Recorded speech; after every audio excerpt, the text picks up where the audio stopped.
Hello friends, আমি এখন আপনাদের এমন একটা আসন দেখাবো যেটার নাম হচ্ছে শলভাসন। যে আসনের মাধ্যমে টেনিস এলবো বা প্রোটেস্ট গ্রন্থি মানে মূত্র গ্রন্থিতে যদি কোনো সমস্যা থাকে আপনারা নিজে নিজে সেটা সমাধান করতে পারবেন। এছাড়া গেটে বাত, মাজায় বাত বা পেশির টান যদি থাকে এবং আপনারা মেরুদণ্ড নমনীয় হবে এবং আপনার কাঁধে যে টান সেটা দেখতে পাবেন। প্রথমে আপনাদের উপরে এভাবে শুতে হবে, চিবুকটা মাটির সাথে লেগে থাকবে। ঠিক এইভাবে এইভাবে থাকতে হবে।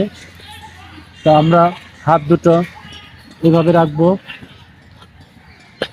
দুটো হাতের পরে আমরা থাকবো। এই আসনে আমরা আস্তে আস্তে এক পা তুলবো, এভাবে যতটুকু পারি এক পা এভাবে 30 সেকেন্ড রাখবো। এতে মাজা এবং আমাদের পেশি মেরুদণ্ড অনেক নমনীয় হবে। ঠিক ধীরে ধীরে এটা নামাবো, পেটের চাপ পড়বে, ঠিক এভাবে থাকবো। আবার আর একটি এভাবে তুলবো। পা হাঁটু ভাঁজ ভাঙা যাবে না, খেয়াল করবেন। হাঁটু পা ভাঁজ ভাঙবে না, সোজা থাকবে। এভাবে আস্তে আস্তে প্র্যাকটিসটা করবো আমরা। এরপরে আমরা একসাথে করব, 3 বার করব। ঠিক এভাবে চিবুকটা মাটির মুখের সাথে লাগে থাকবে এবং ধীরে ধীরে আমরা পা দুটোকে সোজা করে, ভাঁজ ভাঙবো না, যতটুকু পারেন।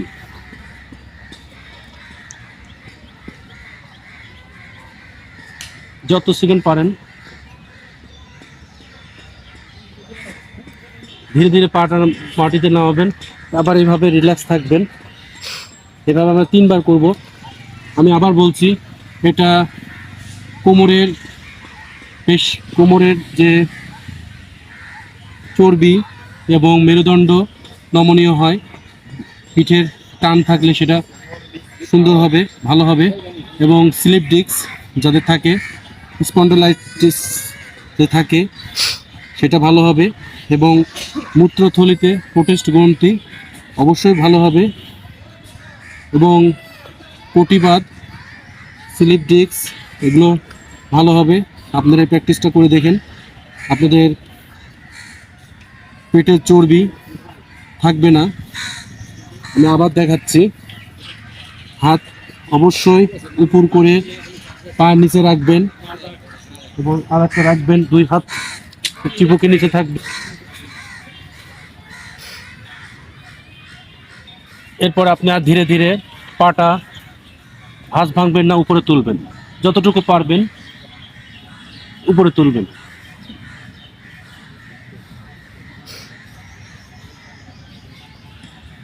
ঠিক এইভাবে